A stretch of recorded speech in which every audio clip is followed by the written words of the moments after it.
एक ऐसा देश जहां की 90% आबादी मुस्लिम है, वहां की संस्कृति में भारतीयता रची बसी हुई है। वहां रामायण का मंचन भी होता है। वहां की नोटों पर भगवान गणेश जी की फोटो भी लगी हुई है। नमस्कार, मैं विनीत आप सभी का स्वागत करता हूं वयम भारत में। आज के इस वयम विशेष एपिसोड में हम बात करेंगे भारत और इंडोनेशिया के संबंधों की।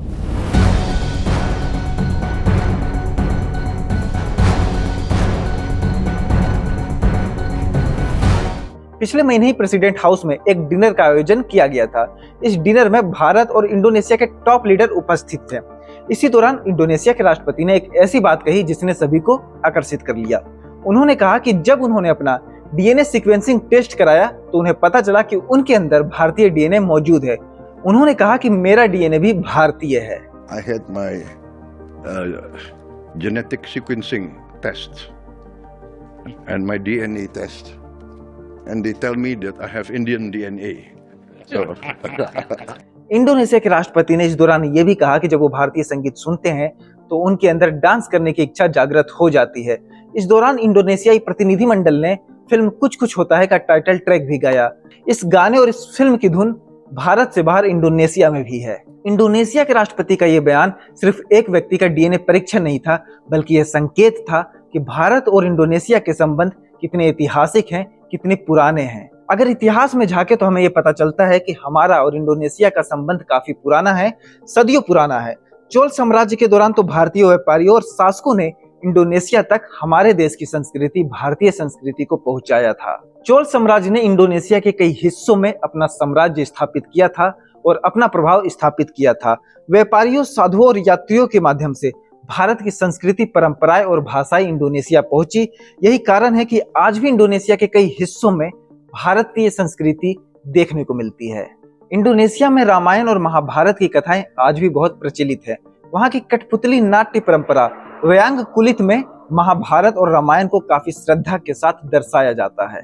इंडोनेशिया के मंदिरों में रामायण और महाभारत की कहानियां उकेरी गई हैं, जो ये दिखाती हैं कि इंडोनेशिया की सभ्यता कितनी गहराई से भारतीय संस्कृति से जुड़ी हुई है। अब अगर हम आधुनिक इतिहास की बात करें तो इंडोनेशिया के पहले राष्ट्रपति सुकर्नो का भारत के प्रति प्रेम जग जाहिर है। पंडित जवाहरलाल नेहरू के वे पक्के मित्र थे, काफी गहरे मित्र थे, और दोनों ने ही मिलकर नॉन अलाइनमेंट मूवमेंट अर्थात गुट निरपेक्ष आंदोलन को स्थापित किया था, इसकी शुरुआत की थी। और सुकर्नो की बेटी सुकर्नो पुत्री ने 2021 में हिंदू धर्म अपना लिया है। आज भारत और इंडोनेशिया के संबंध न सिर्फ ऐतिहासिक बल्कि सांस्कृतिक और आर्थिक स्तर पर भी काफी मजबूत हो रहे हैं। भारत इंडोनेशिया में स्थित प्रसिद्ध हिंदू मंदिर प्रबनन मंदिर के संरक्षण में भी अहम भूमिका निभा रहा है। इंडोनेशिया की धरती पर उतरते ही आपको भारतीय संस्कृति की झलक दिखने लगेगी। इंडोनेशिया की एयरलाइंस का लोगो गरुड़ पक्षी है और गरुड़ पक्षी भगवान विष्णु का वाहन है। इंडोनेशिया की राजधानी जकार्ता जाने पर यात्रियों को शहर के बीचों बीच अनेक घोड़ों से खींचने वाले रथ पर श्री कृष्ण और अर्जुन की प्रतिमा लगी हुई दिखाई देगी। आर्थिक मोर्चे पर अगर बात करें तो भारत और आसियान देशों के बीच 2024 में यूपीआई को लेकर समझौता हुआ है और इससे ये उम्मीद की जा रही है कि बहुत जल्द इंडोनेशिया में भी यूपीआई सर्विस शुरू हो जाएगी और इससे दोनों देशों के बीच व्यापार और लेन देन भी आसान हो जाएगा। अब बात अगर टूरिज्म के क्षेत्र में करें तो इंडियन टूरिस्ट का एक बड़ा वर्ग बाली जाता है। बाली इंडोनेशिया के जिस स्थान की हम बात कर रहे हैं वो अपनी प्राकृतिक सुंदरता के साथ साथ ही भारतीय संस्कृति और वहां पर स्थित भव्य भारतीय मंदिरों के लिए जाना जाता है। हर साल हजारों भारतीय वहां पर्यटन पर जाते हैं। वहां पे तानाह लोट मंदिर, उलुवाती मंदिर और प्रसिद्ध मंकी फॉरेस्ट जैसी कई जगह हैं जहां भारतीय जाना पसंद करते हैं। इसके अलावा भारतीय पर्यटकों के लिए वहां पर शाकाहारी भोजन की भी व्यवस्था होती है, जो उनकी यात्रा को और सुविधाजनक बना देता है। इंडोनेशिया सरकार भारतीय टूरिस्ट को अपनी ओर आकर्षित करने के लिए कई योजनाएं भी बना रही है, कई नीतियां भी बना रही है, जो आने वाले समय में दोनों देशों के रिश्तों को भी मजबूत करेगा। बात अगर बॉलीवुड की फिल्मों की करें तो बॉलीवुड की फिल्मों का भारत के भी बाहर इंडोनेशिया में भी काफी क्रेज है। आज जो स्थिति है, हम लोग बॉलीवुड को खूब अपशब्द बोलते हैं, खूब उटपटांग बोलते हैं कि बॉलीवुड डूब चुका है, बॉलीवुड ये, बॉलीवुड वो, वगैरह वगैरह। लेकिन एक दौर था जब शाहरुख खान, दिलीप कुमार थे। शाहरुख खान आज भी हैं, लेकिन आज उनका जो फिल्में हैं, जो फिल्में बनाने की उनकी चॉइस है, वो पहले की तरह नहीं रही है।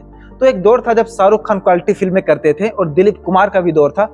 उस समय की फिल्में भारत के बाहर इंडोनेशिया में और इंडोनेशिया के अलावा भी कई देशों में धूम मचाती थी। और अभी हमने वीडियो की शुरुआत में ही जाना कि इंडोनेशियाई प्रतिनिधिमंडल ने प्रेसिडेंट हाउस के डिनर में कुछ कुछ होता है का टाइटल ट्रैक भी गाया था। भारत और इंडोनेशिया का संबंध सिर्फ दो देशों का संबंध नहीं है, ये संगम है सभ्यताओं का, ये संगम है संस्कृति का।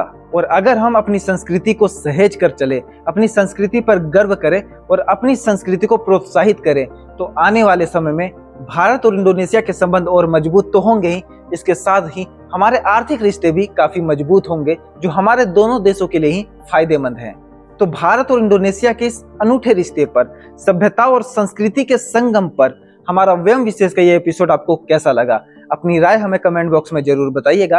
लेटेस्ट खबरों के लिए, लेटेस्ट अपडेट्स के लिए व्यम भारत के यूट्यूब चैनल को सब्सक्राइब कर लीजिए। धन्यवाद।